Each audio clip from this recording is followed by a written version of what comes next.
Sudeep nepotism ಮಾತಿಗೆ ನಟ Shivanna counter ಅನ್ನ ಕೊಟ್ಟಿದ್ದಾರೆ. ನೆಪೋಟಿಸಂ ಕುರಿತ ಪ್ರಶ್ನೆಗೆ ಶಿವಣ್ಣರನ್ನ ಏಕೆ ಕೇಳ್ತಿಲ್ಲ ಎಂದಿದ್ದ ಕಿಚ್ಚ. ಸುದೀಪ್ ನೆಪೋಟಿಸಂ ಮಾತಿಗೆ ನಟ ಶಿವಣ್ಣ ಕೌಂಟರ್. ನೆಪೋಟಿಸಂ ಕುರಿತ ಪ್ರಶ್ನೆಗೆ ಶಿವಣ್ಣರನ್ನ ಯಾಕೆ ಕೇಳ್ತಿಲ್ಲ ಅಂತ ಕಿಚ್ಚ ಸುದೀಪ್ ಹೇಳಿದ್ರು. ಇದಕ್ಕೆ ಕಿಚ್ಚ ಸುದೀಪ್ ಮುಂದೆಯೇ ಕೌಂಟರ್ ಕೊಟ್ಟ ಹ್ಯಾಟ್ರಿಕ್ ಹೀರೋ.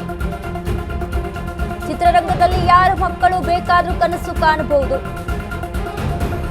ಇಲ್ಲಿ ಎಲ್ಲರಿಗೂ ಅವಕಾಶವಿದೆ ಎಂದು ಸ್ಪಷ್ಟಿಸಿದಂತಹ ನಟ ಶಿವಣ್ಣ.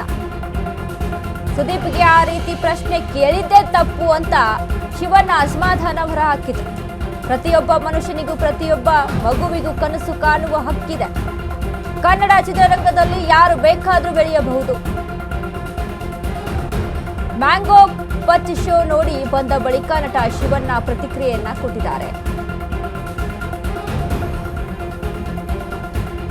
ಸುದೀಪ್ ನೆಪೋಟಿಸಂ ಮಾತಿಗೆ ನಟ ಶಿವಣ್ಣ ಕೌಂಟರ್. ಎಲ್ಲೆಡೆ ಕೂಡ ಚರ್ಚೆ ಆಗ್ತಾ ಇತ್ತು. ನೆಪೋಟಿಸಂ ಪ್ರಶ್ನೆ ವಿಚಾರಕ್ಕೆ ಸಂಬಂಧಪಟ್ಟಂತೆ ನಟ ಸುದೀಪ್ ಮಾತಾಡ್ತಾರೆ. ನೆಪೋಟಿಸಂ ಅನ್ನೋದು ಎಲ್ಲಿಲ್ರಿ, ಡಾಕ್ಟರ್ ರಾಜ್ಕುಮಾರ್ ಅವರ ಫ್ಯಾಮಿಲಿಯಿಂದನೂ ಬಂದಿದೆ ಅಲ್ವಾ, ಅಲ್ಲಿಂದ ಕೂಡ ಬರ್ತಾ ಇದೆ. ಶಿವಣ್ಣ ಇದ್ದಾರೆ, ಪುನೀತ್ ರಾಜ್ಕುಮಾರ್ ನಮ್ಮ ಜೊತೆಗೆ ಇಲ್ಲ, ಬಟ್ ಅವರು ಕೂಡ ಸಿನಿಮಾ ರಂಗದಲ್ಲಿ ಇದ್ದಿದ್ದು.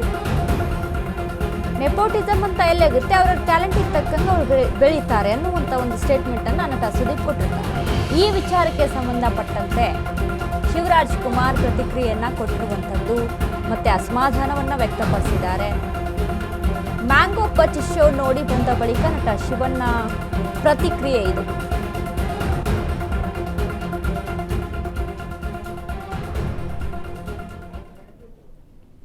ಕೇಳಿದ್ರಿ ಅದನ್ನ ಒಂದು ನಿಮಿಷ, ಒನ್ ಮಿನಿಟ್, ನಾನು ನೋಡಿದೆ ಅದನ್ನ. ನೀವು ಯಾಕೆ ಕೇಳಿದ್ರಿ? Is it a question to be asked? Not necessary. ಎಲ್ಲ ಮನುಷ್ಯನು ಕನಸು ಕಾಣ್ತಾನೆ. ಇವ್ರ ಮಕ್ಳು ಅವ್ರ ಮಕ್ಳೇ ಕನಸು ಕಾಣ್ಬೇಕಂತಲ್ಲ, ಎಲ್ಲ ಮಕ್ಕಳು ಕಾಣ್ಬೋದು, ನೀವು ಕಾಣ್ಬೋದು. ನೀವ್ಯಾಕೆ ಕೇಳಿದ್ರಿ ಅದನ್ನ? ಒಂದು ನಿಮಿಷ, ಒನ್ ಮಿನಿಟ್, ನಾನು ನೋಡಿದೆ ಅದನ್ನ. ನೀವು ಯಾಕೆ ಕೇಳಿದ್ರಿ? Is it a question to be asked? Not necessary. ಎಲ್ಲ ಮನುಷ್ಯನು ಕನಸು ಕಾಣ್ತಾನೆ. ಇವ್ರ ಮಕ್ಳು ಅವ್ರ ಮಕ್ಳೇ ಕನಸು ಕಾಣ್ಬೇಕಂತಲ್ಲ, ಎಲ್ಲ ಮಕ್ಕಳು ಎಲ್ಲರಿಗೂ ಕೇಳ್ತೀರ. ಆಕ್ಚುಲಿ ಇದು ದೊಡ್ಡದಿಂದನೇ ಸ್ಟಾರ್ಟ್ ಆಯ್ತಲ್ಲ. ಶಿವರಾಜ್ ಕುಮಾರ್ ಅವರು ಕೇಳಿಲ್ಲ.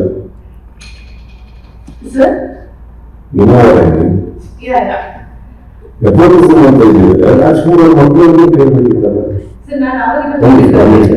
ಬರೋ ವಿಚಾರ ಅಲ್ಲ. ಅಮ್ಮನ ಕೇಳಬೇಕು, ಇದೇನಿದೆ ನಿಮ್ಮ ಮಕ್ಕಳಿಗೆ ಮಾಸ್ತರ್ ಅವ್ರಿಗೆ ಹೋಗ್ತಾ ಇದ್ದಾರೆ, ಕೇಳಬೇಕು, ಕೊಡಿ, ಕೇಳಬೇಕು, ಕೇಳಬೇಕು. ಇದು ತಪ್ಪು. ಬಾಂಬೆ ಜಾಗ ಒಂದು ಓದಿ ಹುಡುಕುವ ಪ್ರಶ್ನೆ ಕನ್ನಡದಲ್ಲಿ ತಿಳ್ಕೊಳ್ಬೇಕು. ನಮ್ಮಲ್ಲಿ ರಾಜ್ಕುಮಾರ್ ಕೈಯಿಂದಲೂ ಅಕಸ್ಮಾತ್ ಕುಟುಂಬದವರಿಗೆ ಅಯೋಗ್ಯತೆ, ಅರ್ಹತೆ, ಕಲೆಯನ್ನು ನೋಡಿದ್ದು ಅಕಸ್ಮಾತ್ ಕನ್ನಡ ಚುನಾವಣೆ ಇಷ್ಟಪಟ್ಟರೆ ಇದು ಯಾರಕ್ಕೂ ಚಂದ ಬೇಕಾರದು. ಇಲ್ಲಿ ಪಕ್ಕ ಕುತ್ಕೊಂಡು ನಾವು ಮುಂಬೈನ ಒಂದು ವರ್ಣನೆಗೆ ಸ್ವರೂಪವಾಗುತ್ತೆ. ಇವತ್ತಿಗೆ ಶಿವರಾಜ್ ಕುಮಾರ್ ಅವರು ಒಂದು ಮೇಲೆ ನಡೆದು ಅವರು ನೋಡಿ ಸ್ಫೂರ್ತಿ ಪಡೆದಿದ್ದೀವಿ. ಈಗ ಅವರು ಸಹ ಎಷ್ಟು ಜನ ಬೆಳೀತಾ ಇದ್ದಾರೆ. ನಮ್ಮ ಮಧ್ಯೆ ಇಂಜಿನಿಯರ್ ಅಪ್ಪುವರು ಅದ್ಭುತವಾಗಿ ಬಂದಿದೆ. ನೆಪೋಟಿಸಂ ಅಂತ ಅವರು ಬಂತು, ಅವರಿಂದ ಎಷ್ಟೋ ಜನ ಫ್ಯಾನ್ಸ್ ಆಗಿ ಅವರಿಂದ ಸ್ಫೂರ್ತಿಯಾಗಿ ಎಷ್ಟೋ ಕಲಾವಿದರು ಬೆಳೀತಾ ಇದ್ದಾರೆ. ನನ್ನ ಮನೆಯಲ್ಲಿ ಆ ಥರ ಒಂದು ರಾಜ್ಕುಮಾರ್ ಅನ್ನುವಂಥ ಮನೆಗೆ ನನ್ನ ತಂದೆಯವರು ಆಸ್ತಿ ಇದ್ದಾರೆ, ನನ್ನ ಆಸ್ತಿ ನನ್ನ ತಂದೆ ಇದ್ದಾರೆ, ಇದು ನನ್ನ ಭಾವ ಇದ್ದಾರೆ. ಬಟ್ ನನ್ನ ಮನೆಯಲ್ಲಿ ಇವತ್ತು ಹೊರತುಪಡಿಸಿ ಇನ್ನು ನನ್ನ ಅಕ್ಕದಲ್ಲಿ ತುಂಬ ಜನ ಮಕ್ಕಳಿದ್ದಾರೆ, ನನ್ನ ಕಸಿನ್ಸಿಗೆ ತುಂಬ ಜನ ಮಕ್ಕಳಿದ್ದಾರೆ. ಯಾರು ಚಿತ್ರರಂಗಕ್ಕೆ ಬಂದಿಲ್ಲ. ನನ್ನ ಮಗಳು ಚೆನ್ನಾಗಿ ಹಾಡು ಹೇಳ್ತಾರೆ, ಬಂದಿದ್ದಾರೆ. ನಟನೆಗೆ ಸ್ಫೂರ್ತಿಗೆ ಬಂದಿದ್ದಾರೆ. ಅಷ್ಟೇ. ನೀವ್ಯಾಕೆ ಕೇಳಿದ್ರಿ ಅದನ್ನ? ಒಂದು ನಿಮಿಷ, ಒನ್ ಮಿನಿಟ್, ನಾನು ನೋಡಿದೆ ಅದನ್ನ. ನೀವ್ಯಾಕೆ ಕೇಳಿದ್ರಿ? Is it a question to be asked? Not necessary. ಎಲ್ಲ ಮನುಷ್ಯನು ಕನಸು ಕಾಣ್ತಾನೆ. ಇವ್ರ ಮಕ್ಳು ಅವ್ರ ಮಕ್ಳೇ ಕನಸು ಕಾಣ್ಬೇಕಂತಲ್ಲ, ಎಲ್ಲ ಮಕ್ಕಳು ಕಾಣ್ಬೋದು, ನೀವು ಕಾಣ್ಬೋದು. ನೀವೇ ಕೇಳಿದ್ರಿ ಅದನ್ನ? ಒಂದು ನಿಮಿಷ, ನೀವೇ ಒನ್ ಮಿನಿಟ್, ನಾನು ನೋಡಿದೆ ಅದನ್ನ, ನೀವೇ ಕೇಳಿದ್ರಿ? Is it a question to be asked? Not necessary. ಎಲ್ಲ ಮನುಷ್ಯನು ಕನಸು ಕಾಣ್ತಾನೆ. ಇವ್ರ ಮಕ್ಳು ಅವ್ರ ಮಕ್ಕಳೇ ಕನಸು ಕಾಣ್ಬೇಕಂತಲ್ಲ, ಎಲ್ಲ ಮಕ್ಕಳು ಕಾಣ್ಬೋದು, ನೀವು ಕಾಣ್ಬೋದು. ನೆಪೋಟಿಸಮ್ ಪ್ರಶ್ನೆಗೆ ಬಂದಂಥ ಅಂದರೆ ಸುದೀಪ್ ಅದಕ್ಕೆ ಗರಂ ಆಗ್ತಾರೆ, ಅಸಮಾಧಾನ ವ್ಯಕ್ತಪಡಿಸ್ತಾರೆ.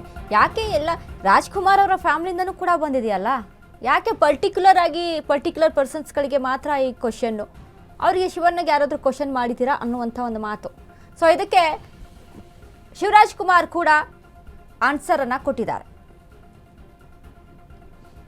ಈ ಬಗ್ಗೆ ಮತ್ತಷ್ಟು ಅಪ್ಡೇಟ್ಸನ್ನು ಕೊಡ್ತಾರೆ ನಮ್ಮ ಪ್ರತಿನಿಧಿ ರವಿ. ಇದೀಗ ನಮ್ಮ ಜೊತೆಗೆ ಲೈವ್ನಲ್ಲಿ ಜಾಯ್ನ್ ಆಗಿದ್ದಾರೆ. ರವಿ, ನೆಪೋಟಿಸಮ್ ಅನ್ನುವಂಥ ಹೇಳಿಕೆ ಸೋಷಿಯಲ್ ಮೀಡಿಯಾದಲ್ಲಿ ಸಾಕಷ್ಟು ಚರ್ಚೆ ಆಗ್ತಾ ಇತ್ತು. ಇದಕ್ಕೆ ಸುದೀಪ್ ಅವರು ಮಾತನಾಡಿರುವಂಥ ಒಂದಿಷ್ಟು ಸ್ಟೇಟ್ಮೆಂಟ್ಗಳು, ಇದರ ಜೊತೆಗೆ ಶಿವಣ್ಣ ಕೂಡ ಅದಕ್ಕೆ ಆನ್ಸರನ್ನು ಕೊಟ್ಟಿದ್ದಾರೆ. ಏನೆಲ್ಲ ಅಪ್ಡೇಟ್ಸ್ ಇದೆ ರವಿ ಈ ಬಗ್ಗೆ? ಎಸ್ ವನಿತಾ, ನೆಪೋಟಿಸಮ್ ಅನ್ನುವಂಥ ಒಂದು ವಿಚಾರ ಅಂತ ಬಂದಾಗ ಬಾಲಿವುಡ್ ಹೋಲಿಸ್ಕೊಂಡ್ರೆ ನಮ್ಮ ಸ್ಯಾಂಡಲ್ವುಡ್ನಲ್ಲಿ ಒಂದು ಸ್ವಲ್ಪ ಕಮ್ಮಿ ಅಂತಲೇ ಹೇಳ್ಬೋದು ನೆಪೋಟಿಸಮ್ ವಿಚಾರ ಅಂತ ಬಂದಾಗ. ಎಲ್ಲೋ ಒಂದು ಕಡೆ ಇವತ್ತಿನ ದಿನಮಾನಗಳಲ್ಲಿ ನೆಪೋಟಿಸಮ್ ವಿಚಾರವಾಗಿ ಸಾಕಷ್ಟು ಸೋಷಿಯಲ್ ಮೀಡಿಯಾಗಳಲ್ಲಿ ಚರ್ಚೆಗಳಾಗ್ತಾ ಇರುವಂಥದ್ದನ್ನು ನಾವು ನೋಡ್ತಾ ಇದ್ದೀವಿ. ಇತ್ತೀಚೆಗೆ ಮ್ಯಾಂಗೋ ಪಚ್ಚ ಸಿನಿಮಾದ ಒಂದು ಸುದ್ದಿಗೋಷ್ಠಿ ನಡೆಯುತ್ತೆ. ಕಿಚ್ಚ ಸುದೀಪ್ ಅವರು ಅಳಿಯಾದಂತಹ ಸಂಚಿತ್ ಸಂಜೀವ್ ಅವರ ಒಂದು ಸಿನಿಮಾ ಇದಾಗಿದ್ದು. ಬಟ್ ಒಂದು ಪ್ರಶ್ನೆಯನ್ನು ಕೇಳಲಾಗುತ್ತೆ ನೆಪೋಟಿಸಮ್ ಬಗ್ಗೆ. ಕೆಲವೊಂದಿಷ್ಟು ಪ್ರಶ್ನೆಗಳನ್ನು ಕೇಳಿದಾಗ ಕಿಚ್ಚ ಕೂಡ ಅಲ್ಲಿ ಪ್ರತಿಕ್ರಿಯೆಯನ್ನು ನೀಡ್ತಾರೆ, ದೊಡ್ಡ ಮನೆ ವಿಚಾರವನ್ನು ಮಾತಾಡ್ತಾರೆ. ಶಿವಣ್ಣನಿಗೆ ಈ ಪ್ರಶ್ನೆಯನ್ನು ನೀವು ಕೇಳಿದ್ರ ಅನ್ನುವಂಥ ಒಂದು ಮಾತುಗಳನ್ನು ಕೂಡ ಆ ಒಂದು ಸುದ್ದಿಗೋಷ್ಠಿಯಲ್ಲಿ ಮಾತನಾಡ್ತಾರೆ. ತದನಂತರದಲ್ಲಿ ಕೂಡ ಅದು ಸಾಕಷ್ಟು ರೀತಿಯಾಗಿ ಚರ್ಚೆಗೆ ಒಳಗಾಗುತ್ತೆ ಅಂತ ಹೇಳ್ಬೋದು.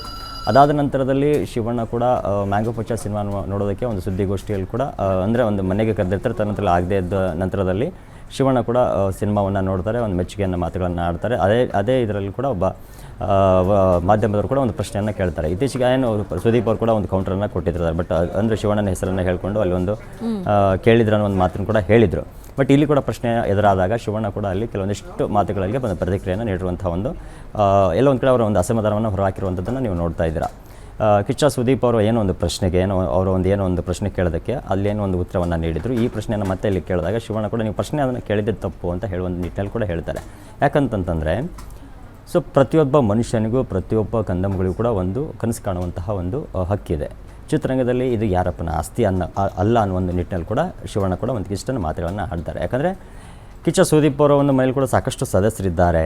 ಈಗ ಸಂಚಿತ್ ಅವರ ಒಂದು ಏನೋ ಅವ್ರಿಗೆ ಇಂಟ್ರೆಸ್ಟ್ ಇತ್ತು, ಅವರ ಟ್ಯಾಲೆಂಟ್ ಇತ್ತು, ಹಾಗಾಗಿ ಅವರು ಚಿತ್ರರಂಗಕ್ಕೆ ಪರಿಚಯವನ್ನು ಮಾಡಿದ್ದೀವಿ ಅನ್ನೋ ನಿಟ್ಟಿನಲ್ಲಿ ಕೂಡ ಹೇಳಿದರು. ಯಾಕಂದರೆ ಸಾನ್ವಿ ಸುದೀಪ್ ಅವರು ಕೂಡ ಚಿತ್ರರಂಗದಲ್ಲಿ ಆಲ್ರೆಡಿ ಇವಾಗ ಒಂದೆಲ್ಲ ಒಂದು ಕಡೆ ಸಕ್ರಿಯರಾಗಿದ್ದಾರೆ ಅಂತಲೇ ಹೇಳ್ಬೋದು. ಬಟ್ ಆ ನಿಟ್ಟಿನಲ್ಲಿ ನೋಡುವಂಥದ್ದಾದರೆ ಶಿವಣ್ಣ ಫ್ಯಾಮಿಲಿ ಅಂತಂದರೆ ಡಾಕ್ಟರ್ ರಾಜ್ಕುಮಾರ್ ಫ್ಯಾಮಿಲಿಯಲ್ಲಿ ಬಂದಂಥವ್ರು ಅಂತ ನೋಡುವಂಥದ್ದಾದರೆ ರಾಜಣ್ಣವ್ರ ನಂತರದಲ್ಲಿ ಶಿವಣ್ಣ ಇರ್ಬೋದು, ಅದಾದ ನಂತರದಲ್ಲಿ ರಾಘಣ್ಣ ಇರ್ಬೋದು, ಆಮೇಲೆ ಅಪ್ಪ ಇರ್ಬೋದು, ಅದಾದಮೇಲೆ ಮೊಮ್ಮಕ್ಕಳಾದಂತಹ ವಿನಯ್ ರಾಜ್ಕುಮಾರ್ ಇರ್ಬೋದು, ಅದಾದಮೇಲೆ ಯುವರಾಜ್ ಕುಮಾರ್ ಇರ್ಬೋದು, ಈ ಕಡೆ ಧನ್ಯ ರಾಮ್ಕುಮಾರ್ ಅವರು ಇರ್ಬೋದು, ಧೀರೇನ್ ರಾಮ್ಕುಮಾರ್ ಇರ್ಬೋದು. ಸೊ ಎಲ್ಲವನ್ನು ನೋಡಿದಾಗ ನೆಪೋಟಿಸಮ್ ಅನ್ನುವಂಥದ್ದು ಇಲ್ಲಿ ಕೆಲವೊಂದಿಷ್ಟು ಕಡೆ ಕಾಣ್ತಾ ಇರುತ್ತೆ. ಬಟ್ ಎಲ್ಲೋ ಒಂದು ಕಡೆ ಅವರ ಒಂದು ಟ್ಯಾಲೆಂಟ್ ಅನ್ನುವಂಥದ್ದು ತುಂಬ ಮುಖ್ಯ ಆಗುತ್ತೆ. ನಮ್ಮ ಕನ್ನಡ ಇಂಡಸ್ಟ್ರಿಯಲ್ಲಿ ನಾವು ನೋಡುವಂಥದ್ದಾದರೆ ಎಷ್ಟೋ ಸ್ಟಾರ್ಗಳ ಮಕ್ಕಳು ಕೂಡ ಇಂಡಸ್ಟ್ರಿಗೆ ಬಂದಿದ್ದಾರೆ. ಬಟ್ ಎಲ್ಲೋ ಒಂದು ಕಡೆ ಅವರ ಟ್ಯಾಲೆಂಟ್ ಇದ್ದಾಗ ಮಾತ್ರ ಅವ್ರನ್ನ ಜನರು ಕೈ ಹಿಡಿದಿರುವಂಥದ್ದನ್ನು ಉದಾಹರಣೆಗಳು ತುಂಬಾ ಇದೆ. ಬಟ್ ಈ ನಿಟ್ಟಿನಲ್ಲಿ ಕೂಡ ಶಿವಣ್ಣ ಕೂಡ ಸ್ಪಷ್ಟವಾಗಿ ಹೇಳಿದ್ದಾರೆ, ಇಲ್ಲಿ ಪ್ರತಿಯೊಬ್ಬ ಮನುಷ್ಯನಿಗೂ ಕೂಡ ಕನಸು ಕಾಣುವಂತಹ ಒಂದು ಹಕ್ಕಿದೆ.